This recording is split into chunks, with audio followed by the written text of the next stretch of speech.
नमस्कार दोस्तों, स्वागत है आपका आज के इस न्यू सेशन में। तो जैसा कि आप सभी को पता है कि हम रोज़ाना यूपी ट्रिपल एससी की पीवाईक्यू रिवीजन सीरीज चला रहे हैं और हम रोज़ाना एक क्लास लेते हैं। तो UP triple SC PYQ series में हम हिस्ट्री कंप्लीट कर चुके हैं।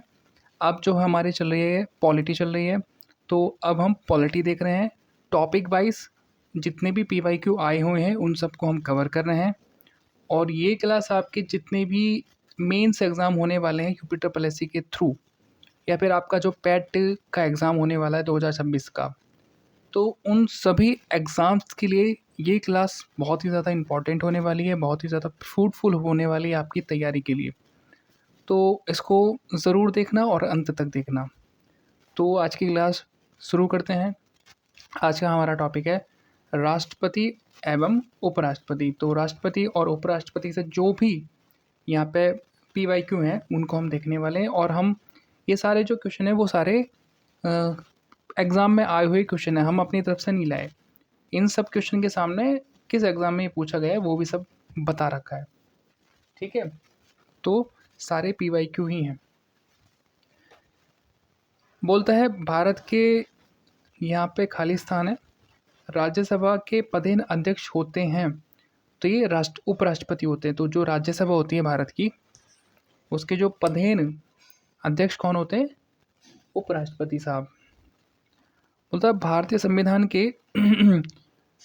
अनुसार संघ की कार्यकारी शक्ति राष्ट्रपति में निहित है। तो आर्टिकल 53, तो आर्टिकल 53 के अनुसार जो है संघ की जो कार्यकारी शक्ति है वो किस में निहित है? प्रेसिडेंट में निहित है, यानी कि राष्ट्रपति में निहित है। बोलता है भारतीय संविधान के अनुच्छेद 57 के अनुसार कोई व्यक्ति जो डैश के रूप में पद धारण करता है या जिसने पद धारण किया है, इस संविधान के अन्य प्रावधानों के अधीन उस पद पर पुनः चुनाव के लिए पात्र होगा। तो राष्ट्रपति के पद की बात कर रहे हैं यहाँ पे। ठीक है, तो आर्टिकल 57 क्या कहता है कि अगर कोई व्यक्ति राष्ट्रपति का पद धारण करता है, ठीक है, तो वो दोबारा भी राष्ट्रपति के पद के चुनाव के लिए खड़ा हो सकता है, और अगर वो जीतता है तो राष्ट्रपति बन सकता है। ठीक है, तो उसकी बात कर रहे हैं। बोलता है डैश, ये खाली स्थान है, एकमात्र उदाहरण है जब भारत के राष्ट्रपति ने अपनी वीटो शक्ति का प्रयोग किया था। तो भारतीय डाकघर संशोधन जो विधेयक था उसके लिए ये केवल एक ही मात्र उदाहरण है। इसके अलावा ऐसा कोई उदाहरण नहीं है जब राष्ट्रपति ने अपनी वीटो शक्ति का यूज़ किया हो। तो जो राष्ट्रपति ने पहली बार वीटो शक्ति का यूज़ किया था वो भारतीय डाकघर संशोधन विधेयक के लिए किया गया था। आगे चलते हैं। बोलता है डैश राष्ट्रपति को पद की शपथ दिलाते हैं। तो भारत के जो चीफ जस्टिस ऑफ इंडिया होते हैं, यानी कि CJI, तो सुप्रीम कोर्ट के जो मेन जज होते हैं वो राष्ट्रपति को शपथ दिलाते हैं। भारत में राष्ट्रपति अपना कार्यकाल पूरा होने से पहले अपना त्यागपत्र सौंपते हैं, तो उपराष्ट्रपति को सौंपते हैं। और अगर उपराष्ट्रपति को अपना त्यागपत्र सौंपना हो तो वे राष्ट्रपति को सौंपते हैं। ठीक है, यानी कि राष्ट्रपति अपना त्यागपत्र उपराष्ट्रपति को सौंपेंगे और उपराष्ट्रपति अपना त्यागपत्र राष्ट्रपति को सौंपते हैं। अनुसूचित जनजाति के संरक्षण के लिए एक क्षेत्र को अनुसूचित क्षेत्र के रूप में घोषणा करने की जो शक्ति है वो भारत के राष्ट्रपति के ही पास है। ठीक है, किस क्षेत्र को अनुसूचित जनजाति का संरक्षण देना है, किस जाति को देना है, ये केवल भारत के राष्ट्रपति के हाथ में ही है ये शक्ति। बोलता है मृत्युदंड के मामले में क्षमा दान देने का अधिकार तो भारत के राष्ट्रपति के पास ही है। ठीक है, केवल और केवल भारत में केवल भारत के राष्ट्रपति हैं। राष्ट्रपति ही एक ऐसा व्यक्ति है जो किसी व्यक्ति को मृत्युदंड में क्षमादान दे सकता है। ठीक है, बोलता है नीलम संजीव रेड्डी भारत के छठे राष्ट्रपति थे। कौन से नंबर के? 6 नंबर के, नीलम संजीव रेड्डी जी। आगे बात करेंगे। बोल रहा है भारत के उपराष्ट्रपति द्वारा चरित्र को बदले बिना सजा की मात्रा को कम करना कहा जाता है, तो ये क्षमादान कहा जाता है और ये आर्टिकल 72 में बताया गया है। तो आर्टिकल जो 72 है वो क्षमादान की बात करता है। ठीक है। कह रहा श्री रामनाथ कोविंद भारत के 14वें नंबर के राष्ट्रपति थे। आपको बताना है कमेंट में कि द्रौपदी मुर्मू जी जो हैं वो कौन से नंबर की राष्ट्रपति अभी हैं। ठीक है, आगे चलते हैं। बोल रहा है आर्टिकल डैश के प्रावधानों के तहत लोकसभा और राज्यसभा की संयुक्त बैठक को राष्ट्रपति द्वारा बुलाया जाता है। तो आर्टिकल 108। तो आर्टिकल 108 के तहत जो है लोकसभा और राज्यसभा की संयुक्त बैठक को बुलाया जा सकता है। भारत के राष्ट्रपति का कार्यकाल 5 साल का होता है। आपको बताना है कि यूएसए के जो राष्ट्रपति होते हैं उनका कार्यकाल कितना होता है, ये आपका क्वेश्चन है। इसमें इसका आंसर आपको कमेंट बॉक्स में लिख के बताना है कि यूएसए के जो राष्ट्रपति बनते हैं यानी कि यूनाइटेड स्टेट्स ऑफ अमेरिका के, उनका कार्यकाल कितने साल का होता है और एक व्यक्ति कितनी बार राष्ट्रपति बन सकता है वहाँ पे। राष्ट्रपति निर्विरोध निर्वाचित हुए थे, तो नीलम संजीव रेड्डी जी जो थे ये निर्विरोध यानी कि इनके खिलाफ कोई खड़ा ही नहीं होता, तो ये ऐसे जीत गए थे। ठीक है। भारत के राष्ट्रपति ने आयरिश स्वतंत्रता संग्राम में भाग लिया और इसके लिए जेल में गए, यानी कि ये थे आपके बीवी गिरी।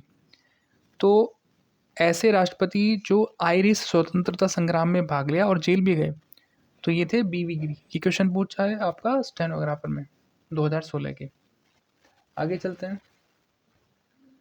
बोलता है उपराष्ट्रपति को अपना कार्यकाल समाप्त होने से पूर्व अपने पद से हटाने का अधिकार डैश के पास है। तो उपराष्ट्रपति को उसका कार्यकाल समाप्त होने के पूर्व अपने पद से हटाने का जो अधिकार है वो किसके पास है? राज्यसभा के पास है। तो राज्यसभा क्या कर सकती है? उपराष्ट्रपति को उसका कार्यकाल पूरा होने से पहले ही हटा भी सकती है। भारतीय संविधान के डैश के तहत उपराष्ट्रपति का चुनाव होता है, तो आर्टिकल 66 की। कौन से आर्टिकल के तहत? तो आर्टिकल हमारा है 66। आर्टिकल 66 के तहत हमारे उपराष्ट्रपति का चुनाव प्रक्रिया बताई गई है, यानी कि चुनाव होता है। भारत के प्रथम उपराष्ट्रपति थे, तो ये थे आपके डॉक्टर राधाकृष्ण सर्वपल्ली। ये इनका जन्मदिन मनाते हैं हम 5 सितंबर को, और जो शिक्षक दिवस के रूप में इनका जन्मदिन मनाया जाता है। बोलता है भारत के संविधान के डैश के अनुसार राष्ट्रपति के पास अध्यादेश जारी करने की शक्ति है, तो आर्टिकल 123।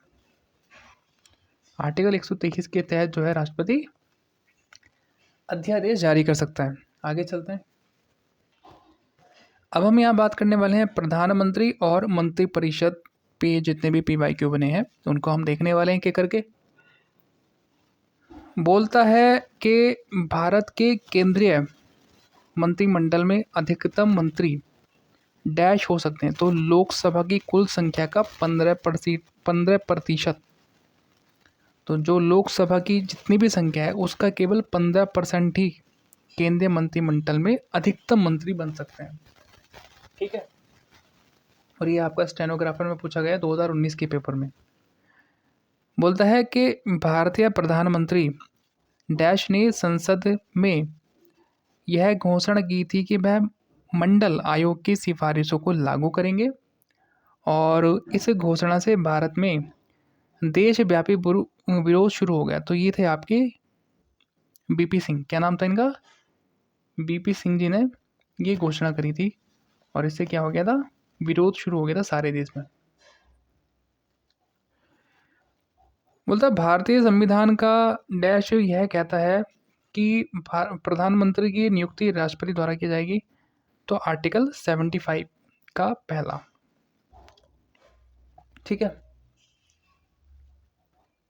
भारत में केंद्रीय मंत्रिपरिषद का कार्य है तो नीतियां बनाना और राष्ट्रपति को सलाह देना। तो जो मंत्रिपरिषद होती है, केंद्रीय मंत्रिपरिषद होती है, उनका काम होता है कि नीति कैसे बनाई जाएगी और राष्ट्रपति को क्या सलाह देनी है। ठीक है, ये काम होता है इनका। आगे चलते हैं। बोल रहा है कि 91वें संशोधन अधिनियम के अनुसार मंत्रिपरिषद में प्रधानमंत्री सहित मंत्रियों की अधिकतम संख्या हो सकती है। तो ये क्वेश्चन पहले भी आ गया। लोकसभा के जो सदस्य हैं उनकी संख्या का केवल 15%। भारतीय संविधान के अनुच्छेद 74 के अनुसार केंद्रीय मंत्रिपरिषद को डैश को सहायता और सलाह देने का अधिदेश दिया गया है, तो राष्ट्रपति को। ठीक है, तो जो आर्टिकल 74 है उसके अंतर्गत क्या होता है, केंद्रीय मंत्रिपरिषद जो है वो क्या करती है, राष्ट्रपति को सहायता और सलाह देने का काम करती है। ठीक है, भारत के केंद्रीय मंत्रिपरिषद में डैश पदानुक्रम में प्रधानमंत्री पद के ठीक नीचे आता है, तो कैबिनेट मंत्री आते हैं। पहले आपका प्रधानमंत्री साहब आएंगे, फिर कैबिनेट मंत्री आएंगे, फिर राज्य मंत्री आएंगे, ये सब होता है। बोलता है भारत के संविधान के अनुच्छेद 75 का 4th के अंतर्गत केंद्रीय मंत्रियों को पद और गोपनीयता की शपथ दिलाता है, तो ये दिलाते हैं आपके भारत के राष्ट्रपति। ठीक है, जैसे भी लोकसभा के इलेक्शन होते हैं और फिर जो मेजॉरिटी पार्टी जीतती है और फिर उस पार्टी के जो प्रधानमंत्री बनते हैं, फिर उनका जो मंत्रिमंडल बनता है, उन सबको कौन शपथ दिलाते हैं, भारत के राष्ट्रपति। और ये है आर्टिकल 74 का 4th बताता है। कह रहा है कि भारत के मंत्री स्तरीय पदानुक्रम में राज्य मंत्रियों को प्राय कैबिनेट मंत्रियों को सौंपे गए विभागों में द्वितीय दर्जा प्राप्त होता है। ठीक है, राज्य मंत्री को क्या होता है, जो कैबिनेट मंत्री हैं उसमें सौंपे गए विभागों में द्वितीय सेकेंडरी दर्जा प्राप्त होता है। तो पहले आपके कैबिनेट मंत्री आएंगे फिर आपके राज्य मंत्री आते हैं। बोलता प्रधानमंत्री का आंतरिक मंत्रिमंडल के काल में विशेष रूप से शक्तिशाली हो गया तो इंदिरा गांधी। ठीक है, जो प्रधानमंत्री का आंतरिक मंडल था वो इंदिरा गांधी के काल में विशेष रूप से शक्तिशाली हो गया था। ठीक है, क्योंकि इन्होंने क्या करा था, 1976 में क्या करा था, इन्होंने मौलिक ड्यूटीज़ ऐड करवा दी थी। ठीक है, सरदार स्वर्ण सिंह समिति की सिफारिश पे। तो बहुत सारे रूल रेगुलेशन इन्होंने अपनी तरफ से ऐड कर दिए थे कि क्या कहते हैं, अगर चुनाव एक बार हो गए तो उसको रद्द नहीं कर सकते, ये बहुत सारी चीज़ थी। ठीक है,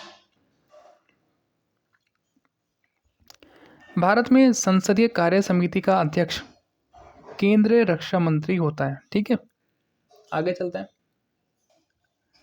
बोलता है भारत के प्रथम उप प्रधानमंत्री के रूप में कार्य किया तो सरदार वल्लभ भाई पटेल ने, और जो लास्ट उप प्रधानमंत्री बने हैं हमारे वो थे आपके लाल कृष्ण आडवाणी जी। उसके बाद इस पद को हटा दिया गया। वैसे बोलते हैं कि गृह मंत्री जो होता है वो उप प्रधानमंत्री का ही एक रूप होता है, लेकिन पहले क्या था, उप प्रधानमंत्री का एक पद होता था, शायद कंफर्म नहीं है लेकिन ऐसा था शायद। तो उस पद पे जो लास्ट बने हैं वे थे आपके लाल कृष्ण आडवाणी जी, और ये सरकार थी अटल बिहारी वाजपेयी जी की। 1996 में जब अटल बिहारी वाजपेयी पहली बार प्रधानमंत्री बने थे तो उनके प्रधानमंत्री के रूप में कार्य करने की लगभग अवधि केवल 2 हफ्ते तक इन्होंने काम करा था। भारतीय संविधान के आर्टिकल 75 का 3rd में कहा गया है कि मंत्रिपरिषद लोकसभा के प्रति सामूहिक रूप से उत्तरदायी होगी। तो जो 75 का 3rd आर्टिकल है उसमें कहा गया है कि जो मंत्रिपरिषद है वो लोकसभा के प्रति सामूहिक रूप से उत्तरदायी होगी। बोलता है मंत्रिपरिषद जो भारत सरकार की है, ठीक है, का अध्यक्ष कौन होता है, तो ये प्रधानमंत्री होते हैं। बोलता है भारत की रक्षा सेवाओं से संबंधित सभी मामलों के लिए संसद के प्रति सीधे जवाबदेह हैं, तो ये भारत के रक्षा मंत्री। रक्षा की अगर बात हो रही है और सेंटर की बात हो रही है तो रक्षा मंत्री का इसका आंसर हो जाएगा। संसदीय प्रणाली में राष्ट्रपति द्वारा विधायी, न्यायिक और आपातकालीन शक्तियों का उपयोग वास्तव में मंत्रिपरिषद की सलाह पर किया जाता है। ठीक है, तो मंत्रिपरिषद की सलाह पर ही विधायी शक्ति, न्यायिक शक्ति और आपातकालीन शक्तियों का उपयोग किया जाएगा। उसके बिना ये नहीं होगा। सबसे लंबे समय तक भारत के प्रधानमंत्री के पद पर पदासीन रहे तो जवाहरलाल नेहरू थे, लेकिन अब हमारे श्री नरेंद्र मोदी जी हो गए हैं, ठीक है, जिन्होंने इनका रिकॉर्ड तोड़ दिया है। करंटली हमारे ये वाला आंसर है। ये पहले आंसर था, बट अभी जो करंट की बात करेंगे तो नरेंद्र मोदी जी ने इनको छोड़ दिया पीछे। 2 बार भारत के कार्यवाहक प्रधानमंत्री यानी कि एक्टिंग प्राइम मिनिस्टर बने हैं तो गुलजारी लाल नंदा जी। भारत में केंद्रीय मंत्री पद की शपथ से संबंधित प्रावधान डैश में किए गए हैं तो ये है आपकी शेड्यूल 3 यानी कि 3rd अनुसूची। कौन सी? 3rd अनुसूची।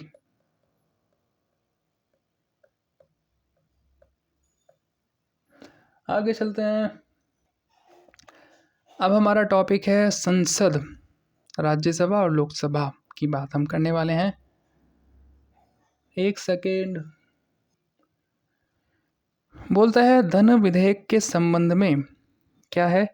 धन विधेयक केवल लोकसभा में पेश किया जा सकता है, ठीक है। तो धन विधेयक केवल और केवल आपका लोकसभा में ही पेश किया जाएगा, राज्यसभा में पेश नहीं किया जाता है। और धन विधेयक से संबंधित आर्टिकल कौन सा है? 110, ठीक है। और बजट का कौन सा आर्टिकल है? 112। और अध्यादेश का कौन सा है? 123। कह रहा है कि संसद सदस्यों के बीच आचार संहिता लागू करता है तो आचार समिति जो करती है वो संसद सदस्यों के बीच आचार संहिता को लागू करता है। बोलता है मंत्री द्वारा प्रस्तावित विधेयक को कहा जाता है तो सरकारी विधेयक। तो मंत्रियों के द्वारा जो प्रस्तावित विधेयक होता है उसको क्या बोलते हैं? सरकारी विधेयक बोलते हैं रे बाबा।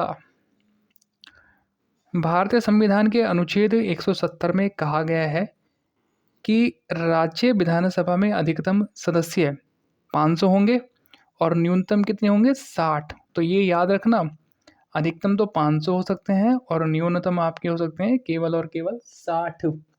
और ये आर्टिकल 170 है। और विधानसभा की बात कर रहे हैं ना कि लोकसभा या राज्यसभा की। स्टेट लेवल पे जा रहे हैं भैया। चलते हैं आगे।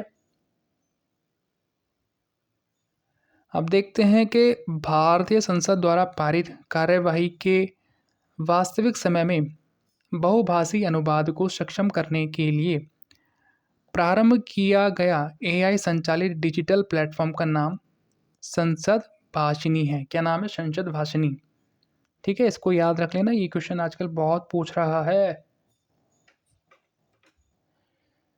बोलता संसद और उसके सदस्यों की शक्तियां, विशेषाधिकार और उन्मुक्तियां भारतीय संविधान के अनुच्छेद 105 के अंतर्गत प्रदान की गई हैं, ठीक है।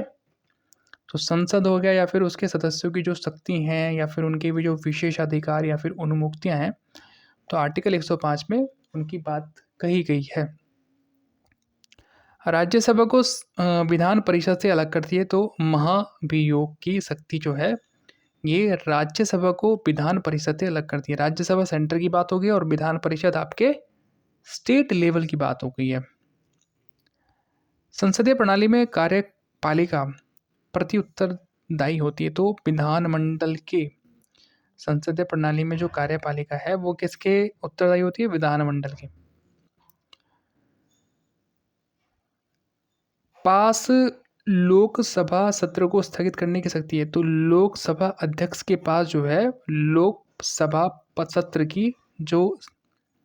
लोकसभा सत्र को स्थगित करने की शक्ति होती है। किसके पास? लोकसभा अध्यक्ष के पास। आर्टिकल 245 के अनुसार संसद का कार्य है तो कानून बनाना जो है किसका काम है? संसद का। और ये क्या बताता है? कौन सा आर्टिकल बताता है हमें? आर्टिकल 254 डैश किसी केंद्र शासित प्रदेश में उच्च न्यायालय स्थापित करने का अधिकार है। तो संसद चाहेगी तो किसी स्टेट में उच्च न्यायालय स्थापित हो सकता है, संसद नहीं चाहेगी तो नहीं स्थापित हो सकता है। ये केवल डिसाइड करेगी संसद। सार्वजनिक सार्वजनिक क्षेत्र का डैश संसद के तहत एक विशेष कानून पारित करके स्थापित किया गया है, तो वैधानिक नियम। आगे चलते हैं। बोलता है लोकसभा में पद धारण करने की न्यूनतम आयु है 31 वर्ष, और राज्यसभा में कितनी है 30 वर्ष। भैया 30 ईयर की साल होनी, 30 साल के होने चाहिए आप। लोकसभा में मतदान करते समय टाई की स्थिति में अगर आपका टाई हो जाए तो जो बहुमत, मतलब जो एक फाइनल जो वोट होगा वो स्पीकर को देने का अधिकार है।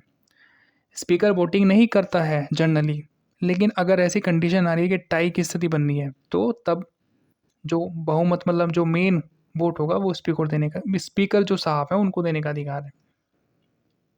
जनरली ये वोट नहीं करते हैं। देश के वर्तमान नियमों में परिवर्तन कर सकती है तो संसद कर सकती है, ठीक बात है। प्रत्येक 2 वर्ष के बाद राज्यसभा के 1/3 सदस्य क्या होते हैं, सेवानिवृत्त हो जाते हैं। कितने साल के बाद, 2 साल के बाद भैया, 2 साल के बाद। राज्यसभा सदस्य के लिए न्यूनतम आयु है 30 वर्ष, हमने यहाँ बताई थी अभी। बोलता है भारत विश्व का विशालतम लोकतांत्रिक प्रजातंत्र है। इसकी प्रथम लोकसभा आयोजित की गई थी तो 13 मई 1952 को, यानी कि 13 मई 1952 को क्या हुआ था, लोकसभा की जो थी पहली, जो थी प्रथम लोकसभा आयोजित की गई थी इस दिन, ठीक है। और राज्यसभा की बात करें तो मेरे ख्याल में 3 मई है शायद, 3 मई या 3 अप्रैल, थोड़ा ध्यान नहीं आ रहा है, लेकिन सन यही है 1952। लोकसभा या विधानसभा चुनाव में खड़े होने के लिए उम्मीदवार की न्यूनतम कम से कम आयु कितनी, 25 साल होनी चाहिए भाई। लोकसभा में शून्यकाल की अवधि अधिक से अधिक 1 घंटा हो सकती है केवल, मैक्सिमम टू मैक्सिमम 1 आवर। शून्यकाल का अर्थ है, तो शून्यकाल का अर्थ है जब कोई अति महत्वपूर्ण विषय चर्चा के लिए उठाया जाए तो उसको कहते हैं शून्यकाल। जब कोई बहुत ही इंपॉर्टेंट टॉपिक है उसको चर्चा के लिए उठाया जा रहा है तो वो होता है शून्यकाल। कह रहा है लोकसभा में सदस्यों द्वारा निजी विधेयक पेश करने की सूचना अवधि केवल 1 माह की होती है, ठीक है। वर्तमान में लोकसभा निर्वाचित क्षेत्र हैं तो कितने हैं, 543, और इस संख्या में 1971 से कोई परिवर्तन नहीं हुआ, यानी कि ये जो संख्या है 1971 से जो है इतनी ही बनी हुई है। संविधान द्वारा विचार की गई लोकसभा की अधिकतम ताकत संख्या तो इतनी है, कितनी है अधिकतम संख्या, मैक्सिमम टू मैक्सिमम कितने हो सकते हैं, 552। कह रहा लोकसभा में डैश सीटें अनुसूचित जाति और अनुसूचित जनजाति के प्रतिनिधियों के लिए आरक्षित हैं, तो 131 जो सीट हैं वो SC ST के लिए आरक्षित हैं लोकसभा में। आगे चलते हैं। बोलता है लोकसभा के सदस्यों का कार्यकाल 5 साल का होता है भैया। 6 साल कितने किसका होता है, 6 साल होता है राज्यसभा के सदस्यों का कार्यकाल। लोकसभा के पहले स्पीकर थे GV मावलंकर जी। भारत में लोकसभा अध्यक्ष डॉक्टर बलराम जाखड़ का कुल कार्यकाल सर्वाधिक रहा है, तो भारत में लोकसभा अध्यक्ष ऐसे कौन से हैं जिनका कार्यकाल सर्वाधिक रहा हो, तो ये हैं डॉक्टर बलराम जाखड़ जी। उत्तर प्रदेश में कुल लोकसभा सदस्य क्षेत्र हैं तो 80, ठीक है। सबसे ज़्यादा जो है यूपी में ही है भैया।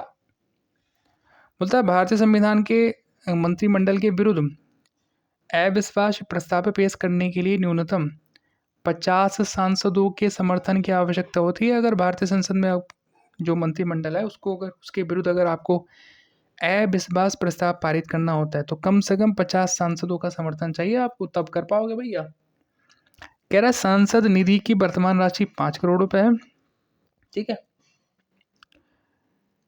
तब उठाई जाती है जब एक संसद सदस्य को लगता है कि सदन की कार्यवाही सामान्य नियमों का पालन नहीं करती, तो व्यवस्था का जो प्रश्न है तब उठता है जब संसद सदस्य को लगता है कि सदन की जो कार्यवाही है वो नियमों का पालन नहीं कर रही है ढंग से।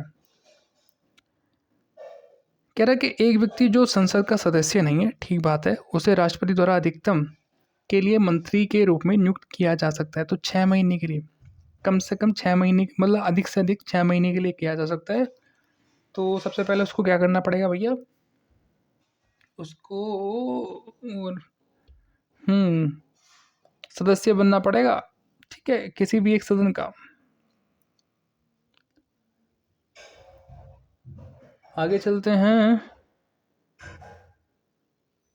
आगे बोलता है, एक बहुमुख्य सिद्धांत है जिस पर संसदीय प्रणाली संचालित होती है। तो कार्यपालिका का विधायिका के प्रति उत्तरदायित्व एक बहुमुख्य सिद्धांत है जिस पर संसदीय प्रणाली संचालित होती है। संसद के खर्च द्वारा नियंत्रित किए जाते हैं, तो नियंत्रक और महालेखा परीक्षक के द्वारा। बोलता है, विधायी मामलों में दोनों सदनों यानी कि लोकसभा और राज्यसभा को विधेयकों को छोड़कर लगभग समान शक्ति प्राप्त है। तो धन विधेयकों को छोड़कर, ठीक है। प्रश्नकाल और दिन के एजेंडे के बीच का समय अंतराल कहा जाता है। तो जो प्रश्नकाल होता है और जो दिन के एजेंडे का जो समय होता है, उसका जो अंतराल होता है, उस इन दोनों के जो बीच का अंतराल होता है वो होता है शून्यकाल, ठीक है। आगे बोलता है, भारत की डैश को वित्तीय समिति माना जाता है। तो प्राक्कलन समिति को क्या कहते हैं, भारत की वित्तीय समिति मानते हैं। बोलता है, संसद की स्थायी समिति है। तो लोक लेखा समिति जो है संसद की स्थायी समिति है।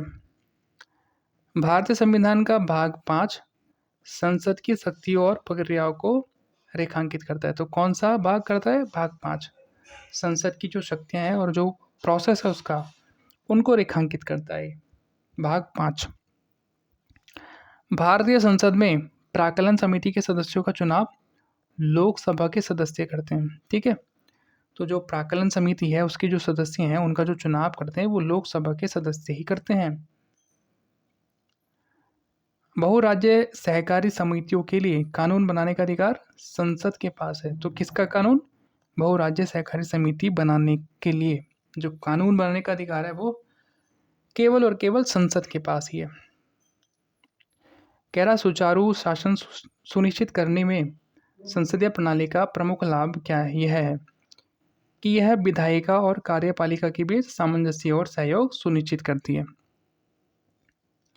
संसद में धन विधेयक केवल लोकसभा में ही पेश किया जाता है। तो जो धन विधेयक है उसको केवल और केवल कहाँ पेश करेंगे, लोकसभा में ही। राज्यसभा में जो है धन विधेयक पेश नहीं करा जाता है। भारतीय राष्ट्रपति द्वारा राज्यसभा के सदस्य मनोनीत किए जाते हैं। तो 12 सदस्य जो है भारत का राष्ट्रपति राज्यसभा के सदस्यों के तौर पे चुन सकता है, जो कि भिन्न भिन्न प्रकार के क्षेत्रों से होते हैं, जैसे आर्ट, कल्चर, ठीक है। स्पोर्ट्स पहले इसमें शामिल नहीं था, लेकिन स्पोर्ट्स शायद शामिल था। स्पोर्ट्स शायद भारत रत्न देने के लिए शामिल, मतलब नहीं इंक्लूड होता था। लेकिन जब सचिन तेंदुलकर को दिया गया था तो ये थोड़ा चेंज किया गया था स्पोर्ट्स में भी। फिर मतलब भारत रत्न देने की बात तब से होने लगी थी जब सचिन को दिया गया था। उससे पहले शायद ऐसा प्रावधान नहीं था कि खेल में भारत रत्न दिया जाएगा। आगे चलते हैं। बोलता है, भारतीय संविधान का आर्टिकल 80 राज्यसभा के संगठन से संबंधित है, ठीक है। राज्यसभा के सभापति राज्यसभा में आचार समिति का गठन करता है। तो राज्यसभा में आचार समिति का गठन कौन करता है, राज्यसभा के सभापति जी।